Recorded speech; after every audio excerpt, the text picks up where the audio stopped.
வணக்கம்.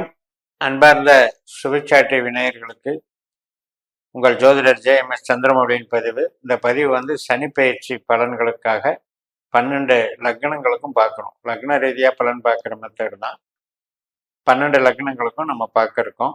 மார்ச் 29 சனி பெயர்ச்சி ஆகுது. அதற்குண்டான பலனை பார்ப்போம். தனுசு லக்னத்திற்கு சனி பெயர்ச்சி 3ஆம் வீட்டில இருந்து 4ஆம் வீட்டுக்கு போறாரு.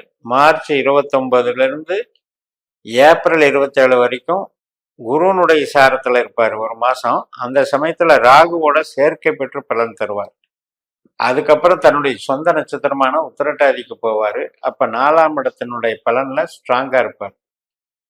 இப்போ இந்த சுக்கிரன் புதன் இந்த 2 கிரகமும் இடையில இந்த ஒரு மாசத்துல கனெக்ட் ஆகுது, சனி கூட ராகு கூட. இந்த 4 கிரக சேர்க்கைகள் நமக்கு நடைபெறும். சூரியனை பொறுத்த வரைக்கும் கொஞ்சம் நட்சத்திர ரீதியாக விலகி போயிடுறாரு 4ல் இருந்தாலும் கூட. இப்போ நம்ம என்ன பண்ணணும் அப்படின்னா, இப்போ நம்ம ஜன்ன ஜாதகத்தில் சனி வந்து கெட்டவர் தான், நம்ம லக்னத்துக்கு கெட்டவர் தான். ஆனால் நம்ம ஜனன ஜாதகத்தில் சனியினுடைய பங்களிப்பு என்ன? அவர் வந்து பணம் கொடுக்குறவரா, உத்தியோகம் கொடுக்குறவரா, தொழில் கொடுக்குறவரா, அல்லது ப்ரொமோஷன் கொடுக்குறவரா, அது மாதிரி பாவங்கள் என்ன பாவங்களா அதிகாரம் வாங்கியிருக்காங்கிறத நம்ம பார்த்துக்கணும். பார்த்துக்கிட்டு இருந்தால் இப்போ தொழிலுக்கு வந்து பங்கம் பண்ணாது. அந்த மாதிரி தொழில் ஸ்தானத்துக்கு அதிபதியாக சனி வரும்பொழுது, இந்த சனி தன்னுடைய நட்சத்திரத்துக்கே போகும்போது தொழில் ஸ்தானத்துக்கு ரொம்ப சிறப்பை கொடுக்கும், நல்லதே பண்ணும். அதில் ஒன்றும் மாற்றம் இல்லை. ஆனால் நம்ம ஜாதகப்படி சனி வந்து 8ஆம் பாவ 12ஆம் பாவ உபநட்சத்திரமாக வந்திருந்தால் இந்த காலகட்டத்தில் நம்ம ஹெல்த் ரீதியாகவும் மூலதன சம்மந்தப்பட்ட தொழில் ரீதியாகவும் அதில் கொஞ்சம் கவனம் எடுத்துக்கணும். ஏன்னு கேட்டால், நமக்கு சனி வந்து ஸ்ட்ராங்காக தன்னுடைய நட்சத்திரத்திலே இருக்கும் பொழுது அகலக்கால் வச்சு நம்மளுக்கு கஷ்ட நஷ்டம் கொடுக்குற மாதிரி ஒரு மாதிரியான சூழலை உருவாக்கிடுவார். அல்லது நாமளே முடிவெடுத்து அந்த மாதிரி ஒரு பெரிய பட்ஜெட்டில் போய் இறங்கி கஷ்டப்படுவோம். அதை மட்டும் கொஞ்சம் பார்த்துக்கணும். நம்ம ஜனஜாதகப்படி 2, 6, 10 உபநட்சத்திர தொடர்புல சனி இருந்து உங்களுக்கு அந்த திசாபுத்தி அந்தர சூட்சமாக நடந்தால் இந்த காலகட்டம் தொழிலுக்கு ரொம்ப ரொம்ப சிறப்பாக இருக்கும். ஆனால் அதே நேரத்தில் உறவுகள் சார்ந்த விஷயத்துக்கு அவ்வளோ நல்லா இருக்காது.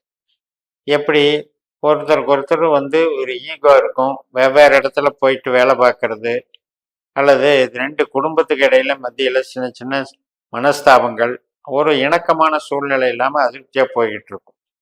குழந்தைகளோடையும் அவ்வளவு சிறப்பு இருக்காது. பெற்றோர்களோட, குழந்தைகளோட, கணவன் மனைவி சார்ந்து இதெல்லாம் வந்து அகம் சார்ந்து கொஞ்சம் கெடுக்குது. ஆனால் புறம் சார்ந்து, தொழில் சார்ந்து, பணவரவு சார்ந்து நல்லா இருக்குன்னு எடுத்துக்கணும்.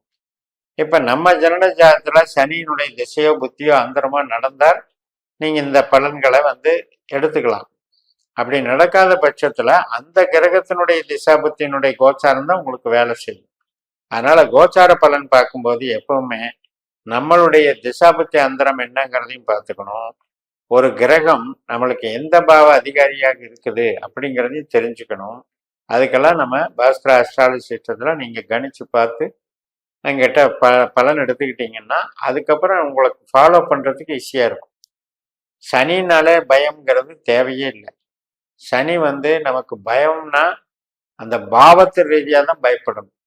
8ஆம் பாவம் 12ஆம் பாவம் கெட்ட பாவம்.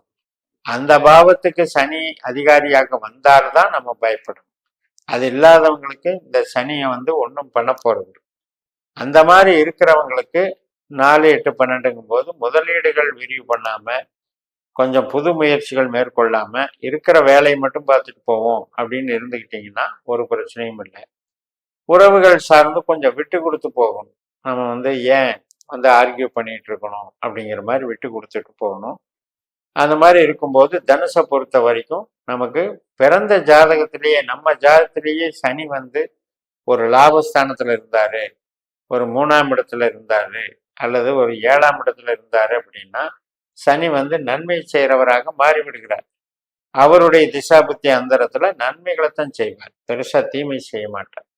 யாருக்கெல்லாம் 4ஆம் இடம் 8ஆம் இடம் 12ஆம் இடத்துல ஜனன ஜாதகத்துல இருந்திருக்கோ, அதுவும் சனியினுடைய நட்சத்திரத்திலேயே இருந்திருக்கோ, அவங்க மட்டும்தான் இதுல கேர் எடுத்துக்கணும். மற்றவங்களுக்கு பிரச்சனை இல்லை. இப்போ ஒரு டிரான்ஸ்ஃபர் ஆர்டர் வருது, ஒரு வீடு மாத்துறது, இடம் மாத்துறது, ஒரு ஃபீல்டு மாத்தலான்னு பார்க்கறது, இதுக்கெல்லாம் கொஞ்சம் சப்போர்ட் பண்ணும். நல்லா தான் இருக்கும். பணவரவும் சேமிப்பும் நல்லா தான் இருக்கும். குழந்தைகள் வந்து ஏதாவது வெளியூர் போய் படிக்கிறதுக்கு வாய்ப்பாக பிரிஞ்சு போக வேண்டிய சூழல் ஏற்படும். குழந்தைகள் வெளிநாட்டில் இருக்கிறவங்களுக்கும் வேலை வாங்கிறதுக்கும் வாய்ப்புகள் நல்லா இருக்கு. நம்மளுடைய கலைத்திறமைகள் சார்ந்த உறவுகள் சார்ந்த விஷயங்கள்ல ஒரு நன்மைகள் கொடுத்துட்டு அதே மாதிரி ஒரு வேலை பார்க்கறதுக்கு அதில் வந்து ஒரு ப்ரொமோஷன் வேலையில் வந்து நமக்கு வேலையே இல்லைங்கிற சூழ்நிலை மாறி அதிகமான வேலைப்பளவு கொடுக்குற அளவுக்கு அங்கே வளர்ந்துடும். அதனால் வேலையை கெடுக்காது. ஆனால் நம்ம வந்து டயர்டாகாமல் இருக்கிறதுக்கு உண்டான விஷயத்த நம்ம பார்த்துக்கணும். ஒர்க் லோடு கொஞ்சம் அதிகமாக இருக்கும். அதே மாதிரி தான் ஆயுள் சம்மந்தப்பட்ட விஷயத்துக்கு நல்லா இருக்கும். வண்டி வாகனங்கள் யாருக்கெல்லாம் சனி கிரகம் 8ஆம் பாவ 12ஆம் பாவ நட்சத்திரமாக வந்திருக்கோ அவங்க வந்து வண்டி வாகனங்களை இந்த டைம்ல கவனமாக இருக்கணும். ஏன்னா இயற்கையிலேயே 4/8/12 தான் சனியினுடைய ஆதிக்கம் இருக்கிறது. பெற்றோர்களுக்கு அவ்வளவு சிறப்பா இல்லை. பூர்வீகம் சம்பந்தப்பட்ட நபர்கள், பூர்வீகம் சம்பந்தப்பட்ட கோயில் காரியங்கள் இதெல்லாம் வந்து கொஞ்சம் முன்னெடுத்து போனாலுமே வந்து ஒரு இணக்கமாக இருக்காது. சின்ன சின்ன தடைகள் வரும், அதிருப்திகள் வரும். அதனால் அதில் கான்சன்ட்ரேஷன் பண்ணாதீங்க. பெரிய படிப்பு படிக்கிறவங்க, பிஹெச்டி மாதிரி படிப்பு படிக்கிறவங்களுக்கு சனி திசாபுத்தி அந்தரம் நடந்துட்டு இருந்தால் இந்த காலகட்டத்தில் கொஞ்சம் லாக் பண்ணும், தடை ஏற்படும். அதை வந்து நம்ம ஜனனஜாதத்தில் அந்த பெரிய படிப்புக்கு உண்டான கிரகம் என்ன வலுவோ அதை பார்த்து செயல்படுங்க. சொந்த தொழில் பண்ணுறவங்க, ப்ரொடக்ஷன் பண்ணுறவங்க, மார்க்கெட்டிங் பண்ணுறவங்க, ட்ரேடிங் பண்ணுறவங்க அத்தனை பேருக்குமே சிறப்பாக இருக்கும். ஆனால் கொஞ்சம் காம்படிஷன் இருந்துக்கிட்டே இருக்கும், போட்டி பொறாமைகள் கொஞ்சம் இருந்துக்கிட்டே இருக்கும். இருந்தாலும் நமக்கு தொழிலை எடுத்து செய்யும்போது நல்ல நன்மைகள் நடக்கும். அதே நேரத்தில் மூத்த சகோதர சகோதரி வகை, நண்பர்கள் வகை, நம்ம எதிர்பார்ப்புகள் வகையில் நமக்கு கொஞ்சம் கொஞ்சம் அனுகூலம் கிடைக்கும். ஏதோ ஒன்று ரொம்ப நாளாக எதிர்பார்த்துட்டு இருக்கேன், ஆனால் வந்து இப்போ யாரோ ஒருத்தர் ஒரு உதவி பண்ணி அதை வந்து எனக்கு கிடைக்க வச்சாரு அப்படிங்கிற அளவில் சந்தோஷப்படுற அளவில் தான் இது இருக்கும். மூலதனம் பண்ணுறதுக்கும் நல்ல டைம் தான். உற்பத்தி சார்ந்த மூலதனங்கள் பண்ணிக்கலாம். பட் என்ன அப்படின்னா சனி சொந்த நட்சத்திரத்தில் இருக்கும்போது ஏற்கனவே பண்ணிட்டு இருந்த பிஸ்னஸுக்கு பண்ணுறதுனால தப்பு இல்லை, புதுசாக ஆரம்பிக்கிறது பண்ணக்கூடாது. ஏற்கனவே நம்ம வந்து ஒரு எக்ஸ்பேன்ஷன் பண்ணலாம் அப்படின்னு இருக்கேன்னா அந்த மாதிரி விஷயத்த பிரான்ச் போட்டு பண்ணலான்னா பண்ணிக்கலாம். இந்த சனி பயிற்சி எப்படி பார்க்கறது அப்படின்னா, இப்போ நம்ம கேது அதாவது மூல நட்சத்திரத்தில் 1ஆம் பாவத்தில் பிறந்தா மட்டும்தான் இம்மீடியட்டாக எஃபெக்ட் ஆகும். சனி பயிற்சி மாறிடுச்சுன்னு அர்த்தம் 3லேருந்து 4க்கு. அது இல்லாமல் நம்ம லக்ன புள்ளி தள்ளி தள்ளி வரும்போது அந்த சனியினுடைய மாற்றங்கள் லேட் ஆகும். 4ஆம் இடத்துக்கு வர்றதுக்கு கொஞ்சம் லேட் ஆகும். எது எப்படி இருந்தாலும் நமக்கு 4ஆம் இடம் என்பதும் 8ஆம் இடம் என்பதும் 12ஆம் இடம் என்பதும் நமக்கு கொஞ்சம் பிரச்சனை தரக்கூடிய ஒரு பாவங்கள். அந்த பாவங்கள்ல வந்து சனி வலுக்கக்கூடாது. நம்ம ஜனனஜாதத்திலேயே வலுத்து அந்த மாதிரி திசைகள் நடந்தாலும் சனியின் மூலம் நமக்கு பிரச்சனைகள் உண்டு. அதே போக நமக்கு வந்து நல்ல முறையில நமக்கு பண்றதுக்கு வந்து வசதி வாய்ப்புகளை கொடுக்கறதுக்கு ஒரு பலம் இருக்கு. சனியை பொறுத்த வரைக்கும் மறைஞ்சிருக்கணும். நான் முதல்லயே சொன்ன மாதிரி 3ஆம் இடம் 7ஆம் இடம் 11ஆம் இடத்துல நம்ம ஜனனஜாதத்துல மறைஞ்சிருந்தா அவர் நன்மை பண்றாருன்னு அர்த்தம். திசாபுத்தி காலங்கள்ல அவர் என்ன கேரக்டர் வாங்கியிருக்காரு, 2/10 கேரக்டர் வாங்கியிருந்தா பணம் தொழில் டெவலப் பண்ணுவார். 3/7/11 வாங்கியிருந்தா ஒரு கூட்டு தொழில், ஒரு கான்ட்ராக்ட் தொழில், ஒரு சர்வீஸ் தொழில், ஒரு வேலை, சம்பளம் வாங்குற வேலை, ஒரு மூளை உழைப்பு சார்ந்த தொழிலில் டெவலப் பண்ணுவார். எப்போ 8-12 தொடர்பு இருக்கோ அப்போ மட்டும்தான் பாதிக்கும்னு சொல்லி நிறைவு செய்கிறேன். இந்த சேனலை சப்ஸ்கிரைப் பண்ணி ஷேர் பண்ணுங்கள். உங்கள் தனிப்பட்ட ஜாதக பலாபலன்களை என்னுடைய வாட்ஸ்அப் நம்பரில் தொடர்பு கொண்டு பலன் பெறுங்கள். உங்களிடமிருந்து விடைபெறுகிறேன். உங்கள் ஜெயம். நன்றி, வணக்கம்.